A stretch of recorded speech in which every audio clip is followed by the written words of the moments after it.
በስመ አብ ወወልድ ወመንፈስ ቅዱስ አሐዱ አምላክ አሜን። የተወደዳችሁ እግዚአብሔር ቤተሰቦች የእናታችን የእመቤታችን የቅድስት ድንግል ማርያም የአስራት የቃል ኪዳን ልጆች በወደደን ባፈቀረን በአንድያ ልጁ በኢየሱስ ክርስቶስ ስም ሰላም እንደምን ቆያችሁ? አሜን። የአምላካችን ስም ዘወትር የተመሰገነ የተወደደ ሲሆን እንደ እግዚአብሔር ቅዱስ ፈቃድ የሐዋርያት ሥራ ምዕራፍ 5ን ጥናትን እንቀጥላለን። እግዚአብሔር አምላካችን በቸርነት እንዲያስተምረን የእርሱ ቅዱስ ፈቃድ ይሁንልን። ምዕራፍ 5 ስለ ሐናንያና ስለ ሚስቱ የሚናገር ክፍል ነው። እንግዲህ ሐዋርያት ጋር ሳንቲም አምጥቶ መሬታቸውን እየሸጡ ያመጡና ሐዋርያት እግር ስር ያስቀምጣሉ። ከዛ በኋላ ሳንቲሙ ሙሉ ለቤተ ክርስቲያን የሆነና እንጀራ ገዝተው በአንድ ልብ እንደሚመገቡ ተመልክተን ነበር። ግን ሐናንያና ሰጲራ የሚባሉ አንድ ባልና ሚስት የነበሩ ሁለቱ ሰዎች ምን አደረጉ? እሺ ከሀብታችን ሙሉ ሸጠን እኛ ወደኋላ የተወሰነ ነገር ካላስቀረን ይሄ ነገ ጉባኤ ቢበተን ምን ይወጣናል የሚል የግል ፍርሃት ነበረባቸውና ሀብታቸውን ሽጠው ግማሹን ደብቀው አመጡ። በዚህ ጊዜ ጴጥሮስ ጋር ይዘው መጡና ይሄው ነው ሀብታችን ብሎ ሲሉ ይሄ ብቻ ነው ወይ ብሎ ጴጥሮስ ሐናንያን መጀመሪያ አዎ ሲል መንፈስ ቅዱስን አታላቸዋልና አንተ ትሞታለህ፣ አሁን ሰዎች ያነሱሃል አለው። ከዛ በኋላ በቃሉ መሰረት ወዲያው ሞተ። ሚስቱም ገብታ ይሄ ብቻ ነበረ ብሎ ጴጥሮስ በጠየቃት ጊዜ አዎ መንፈስ ቅዱስን አታላቸዋልና ባልሽን ይወስዱ አሁን መጥተው ይወስድሻል አለው። በዚያን ጊዜ ሞቱ ማለት ነው። ቤተ ክርስቲያንን ማታለል መንፈስ ቅዱስን ማታለል አይገባም። በፍጹም እግዚአብሔር ማመን የሚገባ መሆኑን የሚያመለክት ነው። እነሱ ሸጠው ማምጣታቸውን ዋጋ የሚሆን በሰማይ አይሰጠም እግዚአብሔር። ሸጠው ማምጣታቸው ጥሩ ሆነ፣ ግን መካፍለው በመንፈስ ቅዱስን በማታለል በዚህ መልኩ ማድረግ አልነበረባቸውም።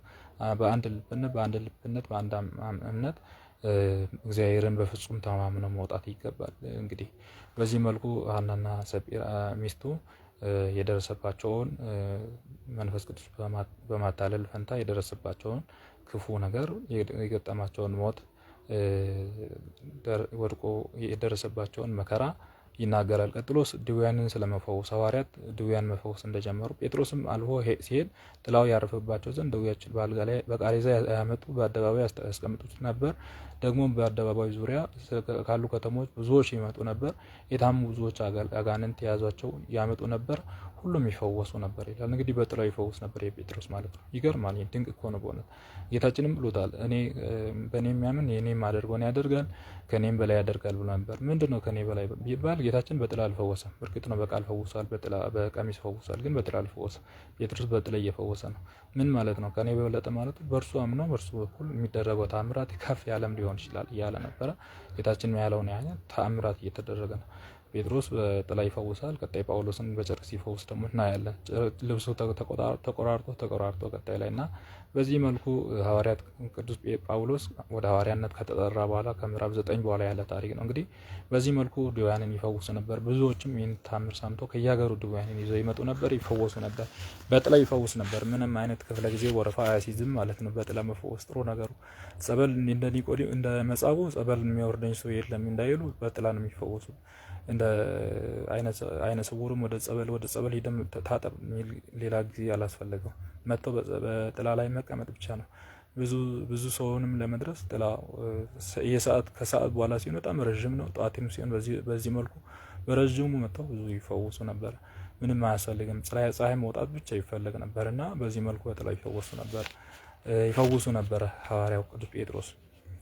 ከዚህ በኋላ ሊቀ ካህናቱ ሰዱቃውያን ሐዋርያት አሳደዷቸው።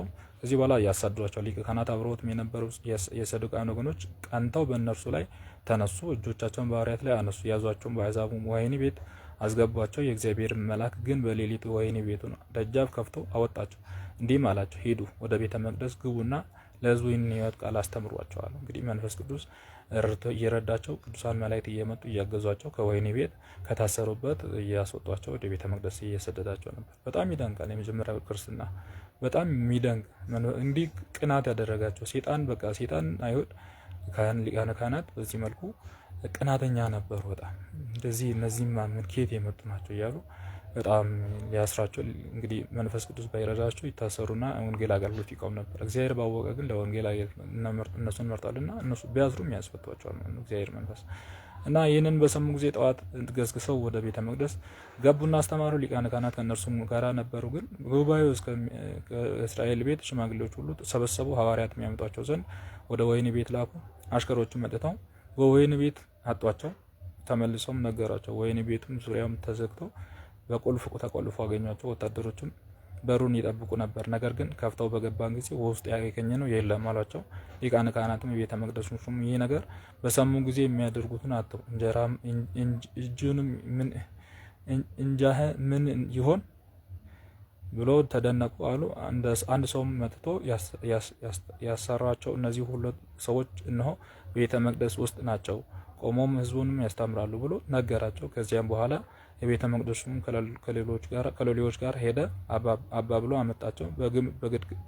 በግድም አይደለም በድንጋይ እንደበደበጇቸው ሕዝቡንም ይፈሩ ነበርና አምጥቶ በሸንጎ መካከል አቆሟቸው። ሊቀ ካህናትም መረመሯቸው። በኢየሱስ ስም ለማንም እንዳታስተምሩ ካልከለከልናቸው አልነበረምን? እነሆ የኢየሩሳሌም ትምህርቶች ሞላቸዋት። የዚህንም ሰው ደም በእኛ ላይ ታመጡብን ዘንድ ትሻላችሁን? አላቸው። ጴጥሮስም ሐዋርያትም መልሰው እንዲህ አሏቸው፣ ለሰው ከመታዘዝ ይልቅ ለእግዚአብሔር መታዘዝ ይገባል። የአባቶች አምላክ እናንተ ክዳችሁ በእንጨት ላይ ሰቀላችሁ ትገደላችሁት። ኢየሱስም አስነሳው። እግዚአብሔር እርሱን ለእስራኤል ንስሐን ኃጢአትን ስርየት ይሰጠን ዘንድ ራሱን አዳኝ አደረገ፣ በቀኙም አስቀመጠ። እኛም ለዚህ ነገር ምስክሮች ነን። እግዚአብሔር ለመታዘዝ የሰጣቸው መንፈስ ቅዱስ ምስክር ነው። ይህንን በሰሙ ጊዜ ተበሳጩ፣ ጥርሳቸውን አፋጩ፣ ሊገሏቸውም ወደዱ። በዚህ መልኩ በቃ በጣም ከበደ፣ በጣም ጨነቃቸው ሊቃነ ካህናቱ ማለት ነው። ቀጥሎ ስለ ገማልያል ምክር ይናገራል። በሸንጎም በሕዝቡ ሁሉ ዘንድ የከበረ የኦሪት መምህር ስሙን ገማልያል የሚሉት አንድ ፈሪሳዊ የተነሳ፣ ሐዋርያትም ከጉባኤ ጥቂት ፈቀቅ እንዲያደርጓቸው አዘዘ። እነርሱም እንዲህ አላቸው፣ እናንተ የእስራኤል ሰዎች ሆይ በእነዚህ ሰዎች የምታደርጉት ነገር ለራሳችሁ ተጠንቀቁ። ቀድሞም በዚህ ዘመን በፊት ቴዎዳስዮስ ተነስቶ ራሱን ከፍ ከፍ አደረገ፣ 400 ሰዎችን ተከተሉት። ነገር ግን እርሱም ጠፋ፣ የተከተሉትም ሁሉ ተበተኑ፣ እንደ እምንትም ሆኑ። ከእርሱም በኋላ ሰዎች ለግብር በተቆጠረበት ወራት ገሊላዊ ይሁዳ ተነሳ፣ ብዙ ሕዝብም ተከተሉት፣ እርሱም ሞተ፣ የተከተሉም ሁሉ ተበተኑ። አሁንም እላቸዋለሁ ከእነዚህ ሰዎች ራቁ፣ ተዋቸው። ይህ ምክራቸው፣ ይህ ስራቸው ከሰው የተገኘ እንደሆነ ያልፋል፣ ይጠፋል።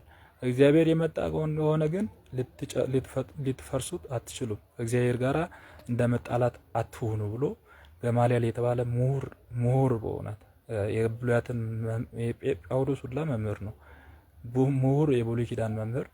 እነዚህ ሰዎች ከእግዚአብሔር ከሆኑ አጨርሷቸው፣ እንገድላችሁ። ከእነዚህ ሰዎች ግን ከእግዚአብሔር ካልሆኑ ራሳቸው ይጠፋሉ። እንደዚህ ተነስተዋል። በዚህ ዘመን እንደዚህ ውሸት ሰዎች ተነስተው በራሳቸው ሞተው ጠፍተዋል። እነዚህ ግን እግዚአብሔር ያስነሳቸው እንደሆነ አይጠፉም።